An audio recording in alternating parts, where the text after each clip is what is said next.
Vamos orar mais uma vez. Senhor, nós te agradecemos pela tua palavra, pelos louvores aqui entoados, porque estamos, Senhor, diante daquilo que o Senhor escreveu à igreja de Pérgamo, mas também para nós, porque o Senhor tem uma palavra viva aqui nessa noite para cada coração, em nome de Jesus. Amém. Amém. A igreja em Pérgamo se encontrou em uma situação bem difícil, porque por todos os lados as pessoas praticavam ali a idolatria e deram honra aos governantes romanos. Os cristãos não abandonaram a verdade do Senhor, não é o único verdadeiro soberano. Mas tanta influência de falsas doutrinas teve um impacto negativo sobre a igreja, contaminando um pouco aquela congregação com doutrinas falsas que incentivavam os irmãos a praticarem idolatria e imoralidade sexual. Jesus chama a igreja ao arrependimento para evitar o castigo divino. Ao anjo que está na igreja de Pérgamo, irmãos. Pérgamo a única vez que aparece esse nome é aqui na Bíblia, aqui nesse texto, né, em Apocalipse. Essa cidade não é citada em outros lugares. E aí, com a ajuda dos romanos, Pérgamo ganhou a independência em 190 a.C. e passou a fazer parte do Império Romano em 133, durante mais de 200 anos, foi a capital daquela área ali da província da Ásia. Era uma cidade muito importante naquele tempo. A gente está vendo essas cidades, essas igrejas, elas eram localizadas em cidades muito, para aquele tempo, muito avançadas. E tinham, assim, muito poder dado pelo Império Romano. E isso, então, fazia com que a igreja ficasse ali sendo perseguida, com que a igreja fosse ali enfraquecida de alguma forma. A igreja de Pérgamo era uma igreja que sofria muito, irmãos. A cidade era uma cidade que tinha ali, o templo do imperador era enorme, mas o templo dedicado a Zeus era maior. Por isso que a gente lê que ali tinha o trono de Satanás, ou Satanás habitava naquela cidade. O altar de Zeus tinha 34,5 metros por 36. Olha quantos metros quadrados de altar a uma entidade. Talvez fosse isso, o trono de Satanás, a referência que Jesus faz aqui. Mas também poderia ser o templo ao imperador, que era muito grande. Era um templo... E a cidade tinha sido doada ao Império Romano, sabe, um governador lá, um prefeito, pegou a cidade e doou de porteira fechada para o Império Romano. Foi lá e deu a cidade e consagrou essa cidade ao Império Romano e recebeu com isso a honra de sediar a província da Ásia por 200 anos. Então era uma cidade elitizada, a maior escola de medicina daquele tempo era no Egito. Mas a segunda maior era em Alexandria. Em Alexandria, não, em Pérgamo. Era uma escola de medicina muito curiosa. Eu estava assistindo um vídeo hoje de uma aula sobre a cidade, e era uma medicina integral. As pessoas iam se internar lá, então elas ficavam num espaço que elas tinham contato consigo mesmas. Então a cura o tratamento não era só da doença em si, mas também do corpo e da alma. Era tudo integrado. Lá tinha a segunda maior biblioteca, perdia para a biblioteca de Alexandria. A palavra Pérgamo deu origem a pergaminho, que foi o principal material de escrita, até chegar o papiro, que era feito com material diferente, mas o pergaminho foi usado por muitos e muitos anos, e ele foi criado aqui em Pérgamo. Então essa cidade ela tinha uma importância, as suas escolas eram importantes, os templos que haviam lá não eram poucos, eram muito importantes historicamente. E ela, por 200 anos, ela foi capital do Império Romano ali da província da Ásia. Né? Então, ela foi uma cidade muito forte. E ela que começou a usar aí o pergaminho, criou o pergaminho até ser substituído pelo papiro. Então, a cidade era extremamente pagã, extremamente pagã. Ali, a idolatria, a adoração ao Império Romano, ao César, ao imperador, era forte demais. Essa escola de medicina envolvia também questões espirituais. As pessoas não apenas tratavam do corpo, mas também desacreditavam que as doenças podiam ter fundo espiritual e acreditavam que espíritos podiam operar ali e tratar doenças. Tinha esse altar de Zeus, que na mitologia grega era o pai de todos os outros deuses, que era gigantesco. Então a igreja estava num lugar que Satanás era seu vizinho. Você já teve um vizinho ruim? Barulhento? Uma vez fui na casa de um amigo lá em Bangu, uma vila militar lá em Bangu, e a gente passou lá ao final de ano, e o vizinho dele era daqueles que ia na Casa Bahia, comprava uma caixa de som daquela desse tamanho, assim. Você passa na porta da Casa Bahia no calçadão, você viu o som que tem lá? Eu não queria que um vizinho daquele meu comprasse um som daquele. E as casinhas perto uma das outras lá em Bangu, ele botava o som na varanda dele em cima, dava de frente, ao ponto de não dar para conversar dentro da casa dele. O filho dele um dia saiu de lá e falou: abaixa o som aí, pequenininho, Caio. Abaixa o som aí que meu pai está com visita e quer conversar, não está dando. Porque balançava tudo, é muito alto o som. Esse vizinho é ruim. Mas o vizinho da igreja de Pérgamo é Satanás. E não foi alguém que falou: olha, esse vizinho é o Satanás. Não, foi Jesus que falou. Satanás mora nessa cidade.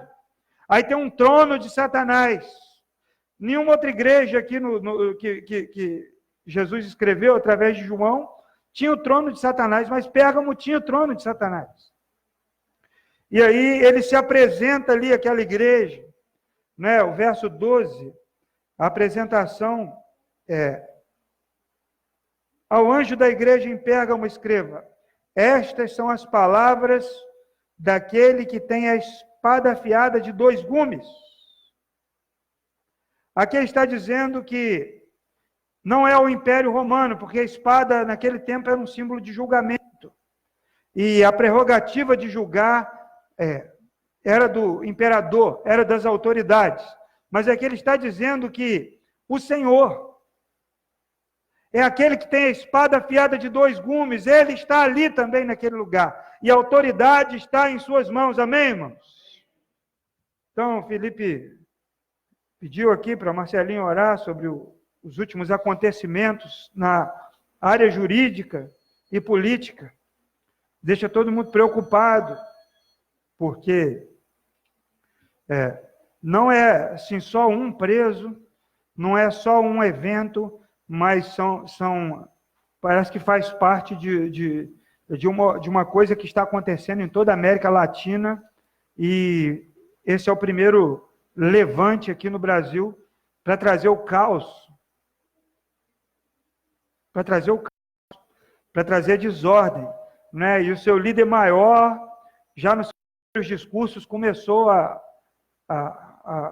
conclamar os seus seguidores a começar a fazer o caos. Não são pacíficos, não são pacíficas as intenções. E nós ficamos preocupados com o STF. Nós ficamos preocupados com aqueles homens que têm aquela capa do Batman lá, e só para segurar aquela capa tem um funcionário de 12 mil reais só para tirar e colocar a capa e guardar a capa no armário e levar a capa para a lavanderia. 12 mil reais. Mas acima deles, irmãos, existe um que tem a espada afiada nas mãos, e esse se chama Jesus. Amém, irmãos? Ele está no controle de todas as coisas. Ele não perde o controle da história. Ele tem, aqui no texto de Apocalipse, está escrito que ele tem o livro selado. Quando João olhou e viu um livro selado, o livro selado simboliza a história. Ele fala: quem é digno de abrir o livro? Então aparece Jesus e toma o livro e abre o livro. Só ele é digno de abrir o livro, ou seja, ele é o Senhor da história. Amém, irmãos? Clamemos a ele, que tem a espada de 2 gumes, que é usada para julgar e para castigar. Amém? Jesus, e não o governo romano, lá em Pérgamo, tinha a espada. E aqui também, como igreja do Senhor, nós colocamos as nossas vidas, o nosso país, a nossa nação, a América do Sul, nas mãos do Senhor. Amém, irmãos? Nós temos uma batalha espiritual para enfrentar. Não é um evento isolado, mas Deus não perdeu o controle. E aí ele diz: conheço o lugar em que habitas, onde o trono de Satanás, no verso 13. Os cristãos em Pérgamo, irmãos, eram vizinhos do diabo. Jesus, sempre vigiando para ajudar seu povo, sabia muito bem a circunstância difícil naquela cidade. Desde 29 a.C., foi o local de um templo dedicado a Roma e Augusto, então era a idolatria oficial do governo romano. Mais tarde foram erigidos outros templos para a honra dos imperadores Trajano e Severo. Além desses templos, para o culto imperial, o povo de Pérgamo adorava outros deuses, tais como Zeus, Atena, Dionísio e Asclépio. Asclépio é o deus da medicina, que seu símbolo é uma cobra. Saiu de lá, aquele símbolo hoje da medicina, saiu lá de Pérgamo, né, da adoração a Asclépio. Encontramos em Pérgamo uma mistura de poderes do mal, irmãos, religiões falsas e o poder oficial do governo romano. Enquanto seus vizinhos sacrificavam aos demônios, os discípulos de Cristo reconheciam o único Deus como Senhor. Irmãos, nós vivemos circunstâncias muito semelhantes também. Nós vivemos em um país que adora o futebol, que adora vários tipos de deuses. Nós chegamos em outubro, temos a senhora Aparecida, a padroeira do Brasil, eles não falam isso? Padroeira do Brasil. É uma potestade, adorada. E atrás dela, aí o pessoal mais estudioso fala que ali é a adoração a Diana dos Efésios. O clima é pesado, né? As pessoas que conhecem bem a Aparecida do Norte dizem que ali há uma opressão, um peso na atmosfera, principalmente na época dessa adoração, porque é invocado o nome de um Deus estranho que não é o Senhor Jesus. Nós entendemos que muitas pessoas adoram falsos deuses porque foram enganados, são enganados. E a Bíblia fala que o príncipe deste século cegou o entendimento dos incrédulos. Nós convivemos com pessoas que se envolvem em magia negra. Eles falam, nós só fazemos para o bem. Nós só fazemos para que as pessoas possam fazer coisas boas para curar doenças. Mas nós temos conhecimento de pessoas que já encontraram ali o seu nome na boca do sapo, né? Costuraram. Coitado do sapo, né? Costurou a boca do sapo. É uma intenção boa? É uma intenção boa colocar seu nome no meio de um monte de ovos e colocar ali no mato? Então as pessoas adoram a entidade, fazem coisas. E essas pessoas muitas vezes declaram guerra àqueles que adoram ao Senhor Jesus. Dizem assim, você é intolerante, você persegue a nossa religião. A igreja em Pérgamo, irmãos, vivia entre as pessoas que adoravam ao imperador, porque eram obrigadas, e adoravam também a todos esses deuses porque queriam adorar, queriam ser curadas, adoravam Asclépio, queriam ter fertilidade, adoravam a Atenas, queriam tomar vinho, encher todos, e lá a Dionísio, que é o tal do Baco também, e aí adoravam se entregando às bebidas. Então, tinha Deus para todo tipo de coisa. E aí, os cristãos eram submetidos a um teste quando eram denunciados. Os soldados pegavam essa pessoa e davam para ela ali uma carta, um pedaço do Evangelho, ou uma carta, e diziam assim, queime essa carta, rasgue essa carta. Se a pessoa rasgasse, ela ganhava um certificado. Era chamada de traditore. E ganhava um certificado de não seguidor de Jesus. E haviam cristãos que recebiam esse certificado na hora da prova, eram denunciados, e aí eles viam ali aquela situação, eram imprensados e acabavam negando a sua fé. Mas isso aqui não era a pior coisa que acontecia.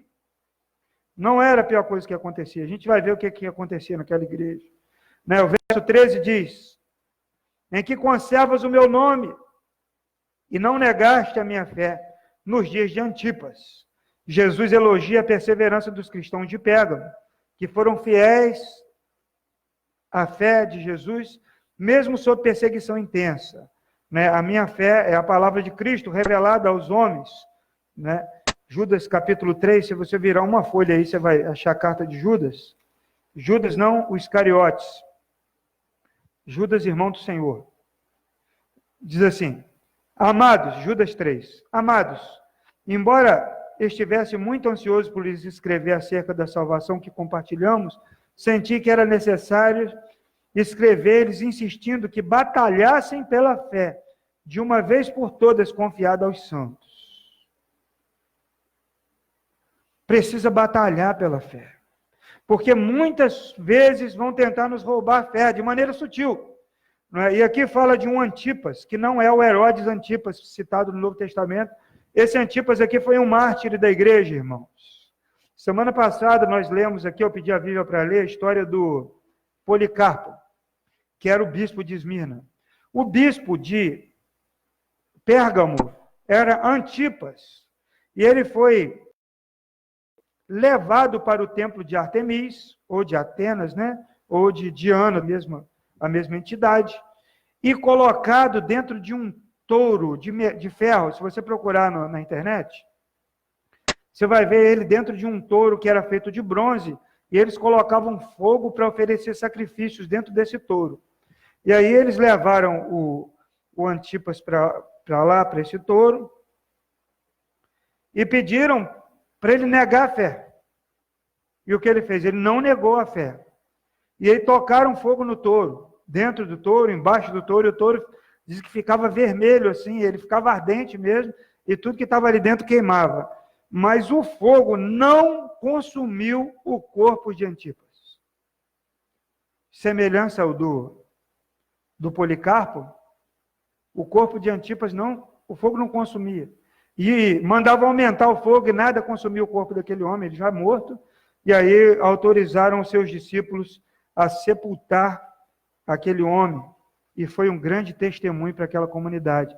E aí Jesus disse na sua carta, nos dias de Antipas, no meio daquela perseguição, vocês não negaram a fé. Imagine você ver o seu líder, seu pastor sendo queimado, frito, na chapa. Chapa quente é aquela. Né? Se tivesse gordinho, ia ter bacon, né? Aí você está vendo ali seu líder, sabendo que após a morte dele poderia vir uma perseguição sobre toda a igreja. E foi o que aconteceu. E Jesus disse, vocês não negaram a minha fé, não abandonaram, vocês lutaram pela fé nos dias de Antipas. E foram dias difíceis para aquela igreja, irmãos. Dias difíceis, né? Então ele foi um testemunho, um mártir, né? E ele fortaleceu a fé daquela igreja. Aí nós chegamos que a igreja da semana passada não tinha de Esmirna. Tenho, todavia, contra ti algumas coisas. Quando ele passou o raio-x lá, quando ele fez lá o exame, ele testemunhou que a fé estava firme, que estava tudo bem, mas tinha alguma coisa errada acontecendo dentro da igreja. O fogo de fora estava alto, mas não conseguia consumir a fé da igreja. Mas dentro da igreja estava acontecendo algo preocupante e que o Senhor destaca em sua carta no verso 14. Né? Verso 14, Apocalipse 2, 14. No entanto, tenha contra você algumas coisas. Você tem aí pessoas que se apegam aos ensinos de Balaão, que ensinou a Balaque a armar ciladas contra os israelitas, induzindo-os a comer alimentos sacrificados a ídolos e a praticar imoralidade sexual. O que era a doutrina de Balaão? A Balaão foi um personagem do Antigo Testamento que a gente lembra mais da mula, não é? Que a mula entrava na frente dele e ele batia na mula, a mula não deixava ele passar, não andava, ele bateu na mula e a mula abriu a boca e falou com ele. Diz que era mais fácil fazer uma mula falar do que aquele homem ouvir o que Deus tinha para falar com ele. E Balaão não conseguia amaldiçoar o povo, mas ele deu uma dica preciosa. Sabe quando você dá uma dica? Ele deu uma dica. Ele falou assim, se esse pessoal comer comida sacrificada aos ídolos e se envolver com mulheres que não são do povo de Deus, com relações sexuais ilícitas, eles vão ficar fracos, eles vão pecar, e você vai conseguir vitória contra eles. E aí, você abre lá em Números, capítulo 25, de 1 a 3, você vai ver o que aconteceu lá. Números 25. Ele deu o serviço e funcionou. Enquanto Israel estava em Sitim, o povo começou a entregar-se à imoralidade sexual com mulheres moabitas, que os convidavam aos sacrifícios aos seus deuses. O povo comia e se prostrava perante os deuses. Assim Israel se juntou à adoração de Baal Peor, e a ira do Senhor se acendeu contra Israel. Então, Balaão,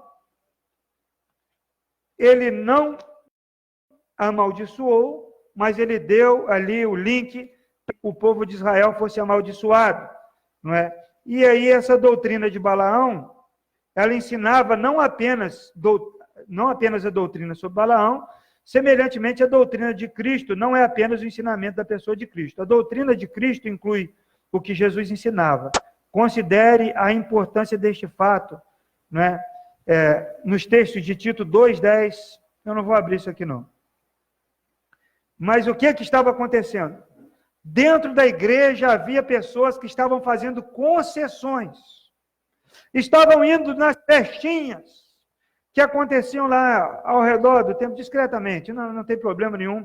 Né? A gente foi convidado, a gente vai lá nessa festa. E aí haviam irmãos da igreja que participavam de festas, que tinha lá comida consagrada aos ídolos, que tinha danças sensuais, que havia prostitutas, né, cultuais, que dançavam de maneira sensual, oferecendo seus corpos em sacrifício, por exemplo, ao deus Dionísio. As pessoas bebiam muito, que é o Baco, né? Bebiam muito, tomavam muito vinho, tomavam outras bebidas, misturavam mirra. Era bebida misturada, isso pode ser um drone, né? De quem está comandando isso aí? Está te filmando, ó. Já rodou aqui. Isso pode ser uma espionagem. Pode ficar tranquilo, é só um besouro. E aí, as pessoas iam participar daquelas festas como se não fosse nada. As pessoas levavam para dentro da igreja o pecado, como Balaão levou para dentro do povo de Deus. E aí, quando Jesus olha aquela igreja e faz o diagnóstico, ele diz, tem gente aí que está se rendendo à doutrina de Balaão, que está se integrando às doutrinas aí dos nicolaítas, que é algo muito parecido. Nós não podemos, irmãos, fazer concessão. E a igreja em Pérgamo, haviam pessoas ali que estavam fazendo concessões. E hoje você não precisa ir a um templo para encontrar danças que são consagradas a demônios. Eu não sou exagerado com essas coisas, vocês sabem disso. Mas existem determinadas músicas que são louvores a orgias sexuais. E se você põe dentro da sua casa, você está colocando lá um culto a um demônio. As novelas da Rede Globo, irmãos, são culto a demônios dentro das famílias, dentro das casas, malhação. Toda forma de amor é o nome, né? E as novelas, cada vez mais, são cultos aos demônios da sensualidade, do adultério, do dinheiro. Não, pastor, isso não tem problema. Eu vejo, tem gente que até grava para ver depois. Irmãos, nós não podemos permitir que culto a demônios entre na nossa casa. A igreja de Pérgamo estava bem na sua fé, mas Jesus disse, há algumas pessoas que assistem Rede Globo aí. Algumas pessoas dentro da igreja que não perdem de férias com o ex, não perdem fazenda, não perdem, tudo voltado para um tipo de coisa. Então, nós precisamos, irmãos, filtrar. Naquele tempo eles precisavam deslocar, não é? Eles saíam, vamos à festa lá Hoje tem uma festa lá no altar de Zeus, enorme, gigante, uma festa maravilhosa, vamos lá. Mas você não é da igreja, mas não tem problema. Comer uma carninha aqui. Antigamente o nosso maior problema, sabe o que era? Era negócio de Cosme e Damião. Antigamente, quando eu era criança, era Cosme e Damião, criança. A gente passava mal, né? Uma vez eu fui lá no lugar que estava, no momento que estava consagrando, mas eu fui lá e peguei o doce assim mesmo. Não é criança, gordinho adora doce, mas eu fiquei assustado, não é? Mas hoje o problema é muito pior, sabe por quê? Porque é sutil. Porque as coisas que estão na televisão, que estão na internet, elas estão ali para dizer para você e para causar na sua mente algo assim, isso é normal. Toda forma de amor é válida. É válida. Eles não se amam. Eles estão fazendo mal a alguém? Não tem problema nenhum. Porque isso fica aqui. E aí, Deus condenou lá dentro daquela igreja a tolerância, irmãos, de falsas doutrinas. Às vezes, os homens valorizando a unidade entre pessoas dentro de uma congregação ou entre congregações diferentes, que desvalorizam a doutrina pura de Jesus. A igreja precisa de ter pureza na palavra. Mas a igreja não é só aqui, quando nos reunimos. Você é igreja onde você estiver. Não é natural, irmãos, aceitar que um demônio faça culto na sua casa, mas se um demônio aparecesse lá, né? Antigamente se falava de Saci, né? Meu pai contava várias histórias de Saci, né? Que Saci acompanhava ele, que Saci morava num bambuzal que tinha na casa da minha avó, que mula sem cabeça. Mas se um demônio assim aparecer na sua casa, você não vai brincar com ele, vai? Agora, se o demônio vier bonito, sorrindo, que nem a história do Boto, tá? Que todo mundo queria tirar o chapéu do Boto, não podia, né? Do cavaleiro, que dançava com todo mundo, mas não tirava o chapéu em lugar nenhum. Quando tiraram o chapéu dele, tinha um pai de chifre, era o diabo. A Bíblia fala que o diabo, ele se traveste em anjo de luz. Porque se ele aparecer para a gente como no desenho do Pica-Pau, a gente repreende ele. Lembra do diabo na mesa com o Pica-Pau? Morte. Chega a arrepiar, não é? Assim é fácil. Agora, quando ele vem sorrindo, bonitinho, dizendo que se ama, está tudo bem, dizendo que é assim mesmo, o mundo moderno, nós precisamos fazer concessões, porque o mundo mudou, nós também precisamos mudar. Não é assim, não é assado, e a gente tem cheio de historinha.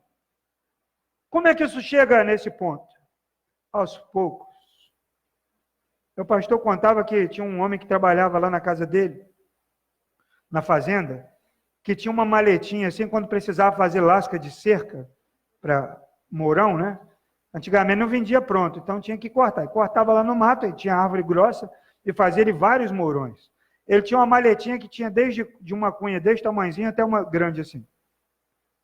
Aí ele começava, ele achava, pegava um tronco bem grosso, achava lá uma frestinha, e ele pegava aquela cunha pequenininha e pá!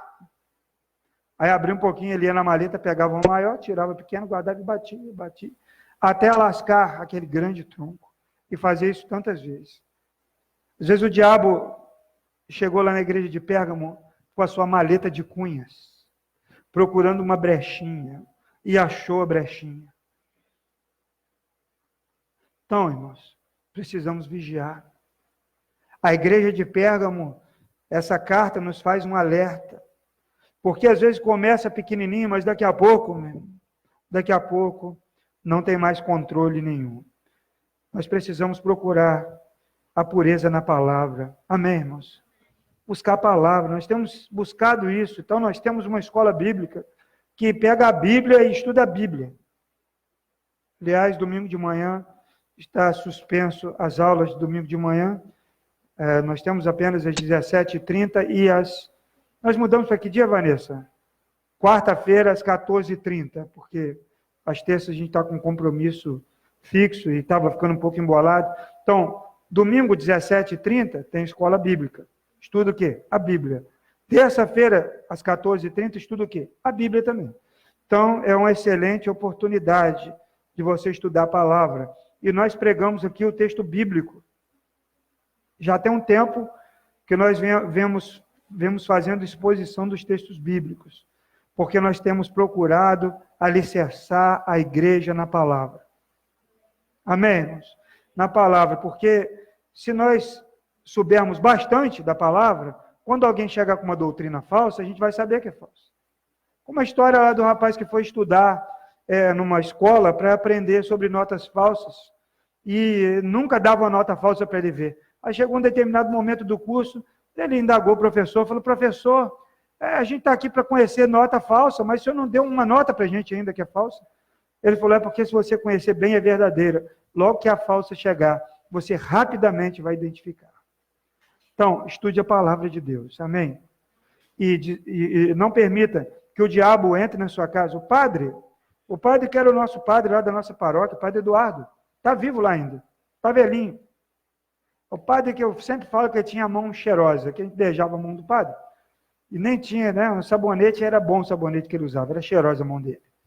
Sabe o que ele dizia? E todo mundo ficava com raiva dele? Que a televisão era o olho da serpente, o olho de Satanás ligado dentro de casa. Todo mundo ficava, esse padre. Ele tem razão. Ele tem razão. Ele tem razão. Se você assiste Rede Globo na sua casa, aí, não faça isso mais, não. Não é boicote, não, é sabedoria. É falar assim, diabo, por aqui não entra mais. Fecha uma janela. Amém, irmãos? Nem jornal. Porque entre um intervalo, eu vejo, tem parado de ver jornal. Às vezes eu assisti o da tarde, eu parei. No comercial, às vezes você está com sua filha, com seu filho do lado, você vai ter que explicar alguma coisa no intervalo. É uma nojeira aquilo lá. É um rio de imoralidade. É uma agência de Satanás. Né? E aquele olho lá, aquele olho do símbolo da Globo é o olho de Satanás, né? Não tenho dúvida disso não é? Eu tenho um conhecido que trabalhou lá há 25 anos trabalhando com cenografia.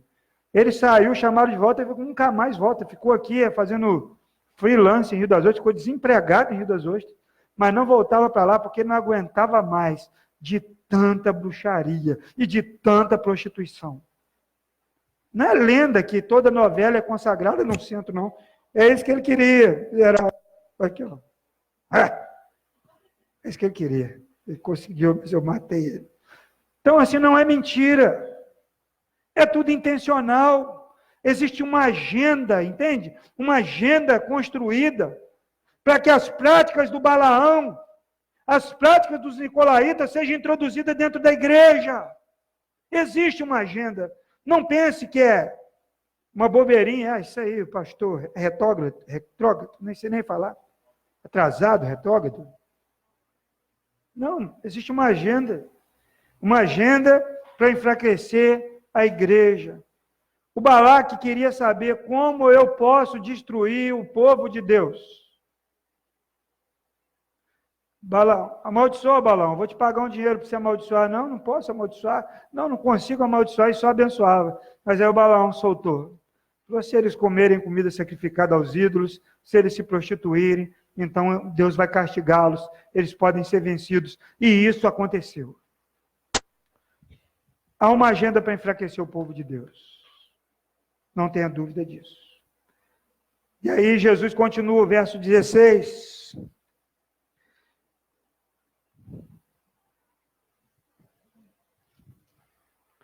Portanto, arrependa-se, senão virei até você e lutarei contra eles com a espada da minha boca. Olha que coisa. O arrependimento é exigido da igreja, pois ela tolerava esses falsos mestres, os professores das doutrinas de Balaão e dos nicolaítas. Precisariam se arrepender também, ou serem rejeitados. Uma igreja que tolera falsos mestres se torna cúmplice do pecado. Se ela não se arrepender, Jesus usará a espada de 2 gumes para trazer o seu castigo sobre ela. Nós vamos ver a igreja depois, mais à frente, outra igreja, tolerava Jezabel. É outra figura do Antigo Testamento que aparece aqui em Apocalipse. Nós não podemos, irmãos, tolerar os falsos mestres. Às vezes a pessoa está ensinando bonitinho, e aí a igreja, com dó de repreender. Não podemos tolerar falsos ensinos. Nenhuma área. Amém, irmãos? Nenhuma área. Pode ter a melhor das intenções. E aí, mensagens subliminares. Alguém vem aqui pregar ou ensinar, e solta que está lutando, está batalhando para não perder sua salvação, porque tem medo do inferno. Uma pessoa que tem Jesus, ele disse, aquele que o Pai me dá, eu não lanço fora. E se uma pessoa tem medo de perder, ela pode ser que ela nunca tenha tido. Isso é um falso ensino e precisa ser ensinado. A segurança da salvação em Cristo, ela não nos autoriza a pecar. O apóstolo Paulo falou, é porque você é salvo e porque o pecado, onde abundou o pecado, superabundou a graça, você vai continuar pecando mais ainda? Ele diz, de maneira nenhuma. Porque somos regenerados em Cristo, então buscamos a luz. Mas nós não podemos permitir um ensino em que faz com que as pessoas se aproximem de Cristo por medo do inferno. Nós estamos em Cristo porque Ele nos atraiu e nos conquistou e nos salvou. E nós somos constrangidos por esse amor. Não é porque o fogo do inferno nos assusta, mas é porque nós amamos aquele que se entregou por nós e que nos amou primeiro. Amém, irmãos? Nós não podemos aceitar falsas doutrinas, dizendo que você vai prosperar mais se você der mais, que você vai comprar terreno no céu, que se você comprar uma caneta, ou comprar um carnezinho, ou um tijolinho. Mentira! O que a Bíblia diz é que é bem-aventurado, é mais bem-aventurado quem dá do que quem recebe, que você semeia, de acordo com o que você colhe, mas a sua salvação foi conquistada na cruz por Cristo. Amém, irmãos? Então não abra mão disso, é falso ensino. Está aí na televisão, está na internet. Está em todo lugar, a gente vendendo uma caneta por R$100, e agora com a caneta azul, não é? Deu vontade de cantar a música, não deu? Uma igreja ali em Itaboraí fez até o culto, semana passada, culto da caneta azul. Deus tem uma caneta azul para reescrever a sua história. Aproveitou o gancho, né? É assim, muito... né? E aí,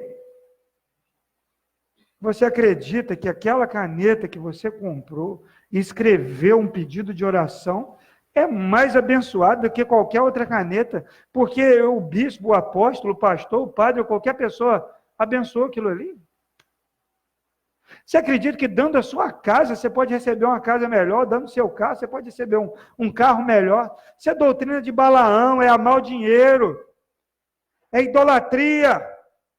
É idolatria. Mas, pastor, não tem nada que eu possa fazer? Nada. Para Deus amar mais você?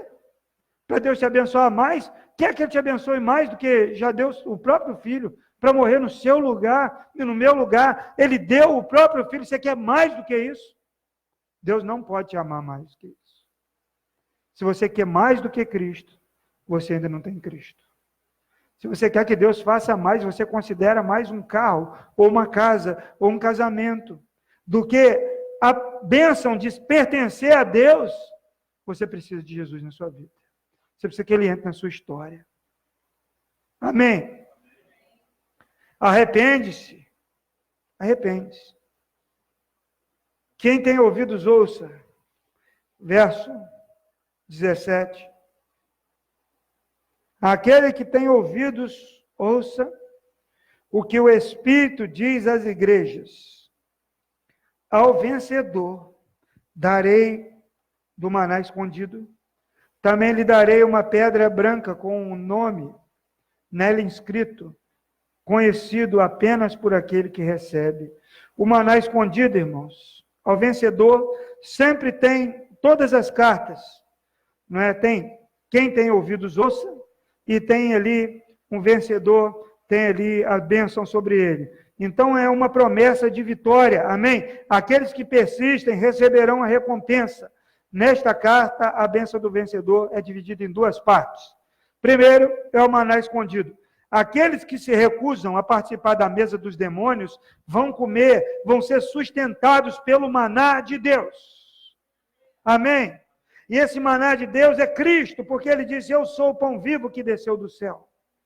Quem come da minha carne e bebe do meu sangue, jamais terá fome e jamais terá sede. Está lá em João capítulo 6. Amém, irmãos? O maná escondido. Não precisa comer da mesa dos demônios. Uma vez eu fiz isso algumas vezes, mas essa vez foi muito engraçado, interessante. Tinha um centro lá que deu muito doce de qualidade. Dava assim, era de gente muito rica. Então, a sacola era desse tamanho assim, ó, maior do que de aniversário de criança agora. E ali dentro tinha juninho, que é refrigerante, pipoca, doce de tudo que é, mas é uma delícia a sacola, de ficar de olho na sacola. E aí, o que eu fiz? Eu falei assim, e tinha muita criança que frequentava a igreja que a gente estava plantando lá em Melo Viana, que pegava aqueles doces. Aí eu fui no mercado lá e comprei, montei várias sacolinhas também, só que muito inferior. E aí as crianças foram lá na igreja pegar minha sacolinha e levaram. E eu coloquei do horário de distribuição lá, estrategicamente, né? E eles chegaram lá com as sacolinhas. Eu falei, olha, eu posso dar a que nós fizemos, mas você precisa dar a que você ganhou lá. Mas, tio, essa aqui é muito grande. Aí começou a tirar, olha, tem aqui o Juninho, tem pipoca, tem bombom, tem bis, e foi tirando assim aquela sacola. Eu falei, só que a minha tem bala, tem doce, tem pipoca, mas só com uma diferença. Essa aí foi consagrada a demônios e pode te fazer muito mal. E essa aqui foi consagrada ao Senhor Jesus. Quer trocar? Aí tinha uns 5 garotos assim, de uns 10, 11 anos, que acabaram nessa idade, né? Mas tio, o que você vai fazer com isso? Vai ficar olhando para mim, né? Falei, eu vou queimar. Você vai queimar? Falei, claro, eu vou comer esses trem nada, eu vou queimar. Então tá bom. Mas vou ver se você vai queimar, né? Foram lá comigo no lixão, lá no fundo. E ficar de olho. Criançada botei lá, vai queimar mesmo? Vai queimar de vera? Eu falei, vou queimar de vera. Aí botei lá, joguei papel em cima, joguei álcool. Falei, afasta aí. Queimei. Ele queimou mesmo. Irmãos, dali eu fui lá com a equipe para a porta lá, e começamos a orar. Né? Não, antes eu tinha ido lá já. Aí eu fui expulso de lá, o pessoal perseguiu a gente, né, porque não estava acontecendo nada lá. Aí nós saímos e avisávamos as crianças, vai ter doce lá no clubinho. O clubinho era onde a igreja se reunia, vai ter doce no clubinho. E foi todo mundo. No culto de domingo, isso foi no sábado, deu mais de 50 crianças no culto. Dessas crianças, passaram mal mais de 20. Foram com pai e com tudo. E o pessoal não sabia o que fazer, correu para a igreja, que a gente tinha falado lá, né? E aí nós podemos orar para aquelas famílias e ficou cheia. A salinha lá era do tamanho disso aqui. Ficou lotado e não sabia o que fazer com tanta criança. E chama a gente para reforçar. E criança passa mal. E o pai está preocupado e corre com criança para o banheiro. E ora. E acaba aquele mal. E o nome de Cristo foi glorificado. E aquelas pessoas foram ensinadas que não precisa comer de mesa de qualquer espírito, mas vai comer do maná escondido, aquele que resistir, aquele que vencer, amém, irmãos? Jesus falou sobre isso em João 6, de 31 a 65. E aí, a segunda parte da bênção, do prêmio aqui, uma pedrinha branca com o nome escrito. Né? O verso aí final, né? Verso 17, parte final dele. Sabe que tem várias interpretações para essa pedrinha. A primeira coisa, esse nome novo, a troca de nomes na Bíblia era comum. Se você ver o caso de Abrão, por exemplo, significava pai de nações. Aí depois do capítulo 15, o nome dele passou a ser, de Gênesis, passou a ser Abraão, pai de numerosas nações. Aí você tem Sara, passou a ser Sarai. Você tem Jacó, que passou a se chamar Israel. Jacó significava o quê? Usurpador. Israel, vencedor, que lutou com Deus e venceu. Você tem Pedro. Qual era o primeiro nome de Pedro? Simão. Sabe o que significa Simão? Caniço agitado pelo vento. Tem tudo a ver com o temperamento dele. Mas aí Jesus falou, você não se chama mais Simão, mas eu vou te chamar Pedro. Pedro significa pedra, pequeno fragmento de pedra. Paulo se chamava como? Saulo. Saulo era o nome do rei Saul. em grego. Mas ele passou a se chamar Paulo. O que significa Paulo? Pequeno. Pequeno. Ele tinha um nome de rei e Deus botou um nome pequeno. Simão tinha um nome de vale agitado pelo vento, botou o nome de pedra. Então, aqui a pedrinha branca vai receber um novo nome. Um nome novo. Deus tem uma nova identidade para nós, amém, irmãos? Às vezes seu nome é João, seu nome é Maria, seu nome é Cristina, mas esse nome é espiritual. Ele diz assim, um novo nome escrito que só vai saber aquele que o recebe, porque ele está mudando a sua identidade, ele está mudando o seu caráter, ele está te transformando. Se a sua família te chamava, não, ele vai te chamar de vencedor. Se o seu colega de trabalho chamava você de derrotado, ele diz, você é mais que vencedor em Cristo, um nome novo, uma nova identidade em Cristo. Amém, irmãos? Ele nos transforma. Agora, por que é pedrinha branca? Não é? Pedrinha branca é porque ela era usada para várias coisas. Várias coisas. Mas uma das coisas dessa pedrinha aqui, era a pedrinha que o juiz usava para declarar inocência depois de um julgamento. Tinha a pedra preta e a pedra branca, e o juiz terminava de julgar. Quando ele terminava um julgamento, ele pegava a pedra branca e mostrava. Quer dizer que aquele réu foi absolvido. E aqui nós encontramos uma igreja debaixo de um fogo de julgamento, sendo julgada pelo Império Romano, pelos idólatras, mas Cristo disse, eu julgo, eu tenho a espada, e você vai receber, ao final, o vencedor vai receber uma pedrinha branca, ou seja, será absolvido, porque Cristo já foi julgado no seu lugar, amém? Jesus recebeu a pedrinha preta, ele foi condenado na cruz, ele morreu no meu e no seu lugar, mas aqui nós encontramos os vencedores, recebendo a pedrinha branca, absolvidos. Abra sua Bíblia em 2 Timóteo 4, versos 7 e 8. Segunda carta de Paulo a Timóteo, capítulo 4, versos 7 e 8. Paulo terminando a sua carreira, já depois de ter enfrentado muita luta, ele disse assim, combati o bom combate, terminei a corrida e guardei a fé. Agora me está reservada a coroa da justiça, que o Senhor, o justo juiz, me dará naquele dia, e não somente a mim, mas também a todos os que amam a sua vinda. Amém, irmãos? Deus tem vitória reservada para nós, mas talvez não seja agora. Talvez a vitória vai ser só quando você morrer mesmo, estiver lá na glória. Talvez essa vida aqui vai ser uma vida dura e de sofrimento. Mas o apóstolo Paulo falou, lá em Coríntios, que todo sofrimento aqui não é comparado com o eterno peso de glória que está reservado para nós nos céus. Ao vencedor, eu vou dar uma pedra. Eu vou dar um novo nome. E vou dar uma pedrinha branca. Essa pedrinha branca é Deus dizendo para você, você venceu. Você é inocente. Cristo morreu no seu lugar. Amém? Você pode glorificar a Deus por isso? Nós devemos, irmãos, imitar a perseverança desses discípulos de Pérgamo, mantendo firme a nossa fé, mesmo sob ameaças e perseguições. Deus não falou que era a igreja toda. Deus falou, alguns de vocês. Isso quer dizer que não é porque um faz que eu vou fazer com o outro. Igual a nossa mãe falava antigamente, né? Mas mãe, o outro, fulano fez, ela dizia, você não é o fulano. Né? E aí você ficava frustrado, porque você não era fulano. Fulano podia fazer alguma coisa que você não podia.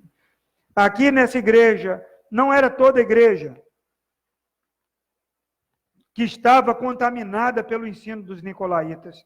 Não era toda a igreja que estava lá com os ensinos de Balaão. Não era toda a igreja que estava comendo das comidas sacrificadas. Não era toda a igreja que estava recebendo o selo de não seguidor de Jesus, o certificado. Mas existiam pessoas que estavam vivendo isso. Ali haviam pessoas fiéis que recebem um incentivo de Jesus. Continuem firmes. Continuem firmes. Não façam como eles fazem. Pelo contrário, repreenda. Se você vê alguém, algum irmão, alguma irmã, compartilha com você de algo que está contrário à palavra de Deus, diga em nome de Jesus, abandone isso, não permaneça dessa forma, isso é pecado. Olha, vamos orar juntos aqui, Deus tem coisa melhor para você. Não tenha medo. Semana passada nós vimos que a igreja de Esmirna enfrentava luta por causa de fofoca, de maledicência, de fake news. Não permita que uma fofoca prospere. Chegou perto de você, você falou, ó, corta. Ou senão você fala assim, você está falando do pastor, eu vou fazer aqui uma chamada para ele aqui, a gente continua a conversa, porque ele não está aqui para se defender. Ou alguém falando de um irmão, uma pessoa que você conhece, não está lá, chama ao vivo. Eu duvido que o fofoqueiro vai prosperar ali, vai querer fazer de novo com você, porque acaba, porque ele acha guarita quando a gente dá, quando a gente presta o nosso ouvido, quando você fala assim, eu vou chamar o fulano para vir aqui, porque isso não é certo, não deixa o pecado prosperar. Conversas imorais, sabe, coisas que desagradam a Deus, não permita. Igreja do Senhor Jesus, não permita que o pecado prospere no meio de vocês. Amém. Pérgamo era uma cidade terrível, irmãos, uma cidade politizada, uma cidade onde as pessoas tinham dinheiro, tinham informação, tinham tudo que você pensar para dificultar a ela para servir a Deus, mas ali tinham muitos cristãos convertidos ali, muitas pessoas crentes, era uma igreja grande, que era fiel ao Senhor. Mesmo no meio daquilo tudo, eles permaneciam fiéis ao Senhor. Sabe, não adianta mudar de endereço, você pode me dizer, pastor, eu quero me mudar para a roça, eu quero ir para o interior, para uma igrejinha lá na roça. Lá você vai encontrar situações, talvez até piores do que você encontra numa cidade maior. Não é o lugar, é você. Não são as pessoas. É você que é responsável. Amém? Você pode ter o diabo por vizinho, mas você pode ser sal e pode ser luz. Deve ser. Deus pode falar, o Satanás mora aqui na casa ao lado, parede e meia comigo. Seja luz, seja sal. Amém? Vamos orar ao Senhor. Vamos adorar o Senhor com uma canção e orar. Já encerrando aqui.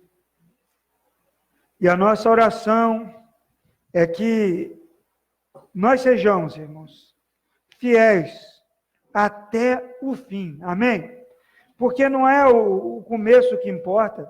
O que importa é o final. Salomão disse, melhor é o fim das coisas do que o início delas. Ninguém julga você pelo começo da sua caminhada. Olha como ele começou a maratona bem. Não, as pessoas julgam por quem passa lá na linha de chegada. Seja fiel até o fim e você vai receber do Senhor as bênçãos prometidas. Amém? Glória a Deus, louvado seja o nome do Senhor. Vamos adorar o nosso Deus.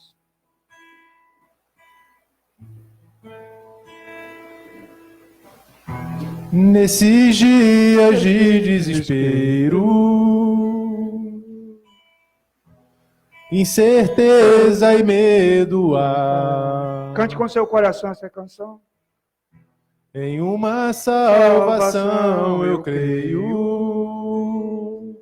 creio em ti, creio em ti. Acredito em Jesus Cristo, acredito em Deus o Pai, acredito no Santo Espírito, que nos vida nova traz. Acredito na cruz de Cristo e que a morte enfim venceu. Acredito que ressurreto muito em breve voltará. Creio em ti.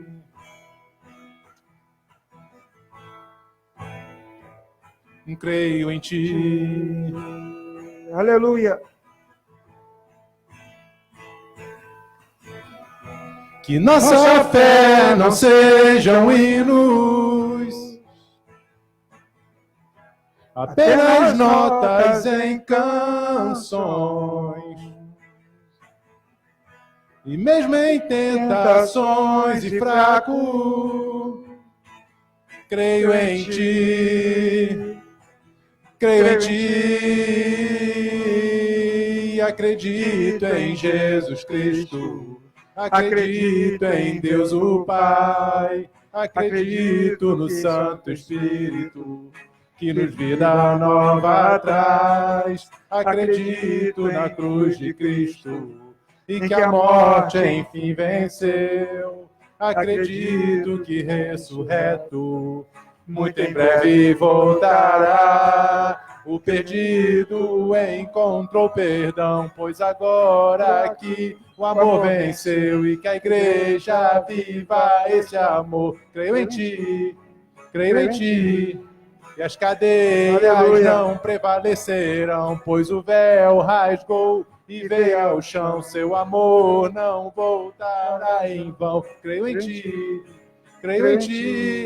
acredito em Jesus Cristo, acredito em Deus o Pai, acredito no Santo Espírito, que nos vida nova traz, acredito na cruz de Cristo, e que a morte enfim venceu.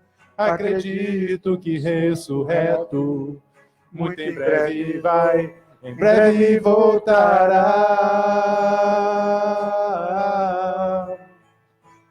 Em breve voltará. Senhor Deus, nós queremos pedir ao Senhor que, como igreja do Senhor, o Senhor nos ajude, Senhor, a vencer, a caminhar, Senhor, batalhando e lutando pela nossa fé, que muitas vezes é atacada, Senhor, muitas vezes, Senhor, pelas concessões que fazemos, porque aceitamos dizendo que não tem nada a ver, que é assim mesmo, que é desse jeito. Nós já temos aceitado, Senhor, muitas vezes coisas que deturpam a Tua palavra dentro das nossas casas, nas nossas vidas, e quando ouvimos a Tua palavra, somos confrontados, e nessa noite, ó Deus, eu te peço em nome de Jesus, que o Senhor toque no nosso coração, e que como igreja do Senhor, possamos experimentar, Senhor, um renovo da nossa fé, que mesmo em face, Senhor, das lutas, nós possamos, ó Deus, nós possamos encarar,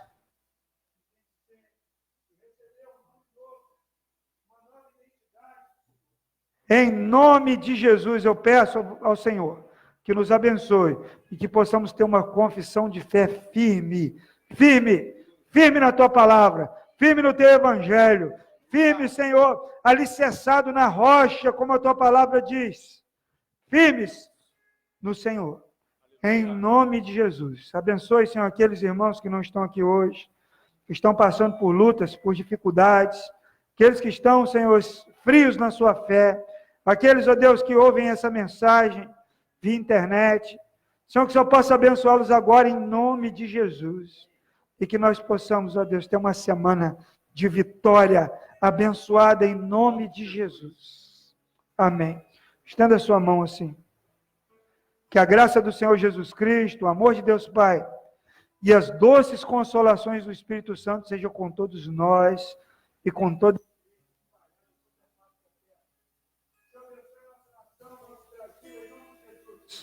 esse momento tenso, esse momento de batalha espiritual, de batalha ideológica, Senhor, de ameaça.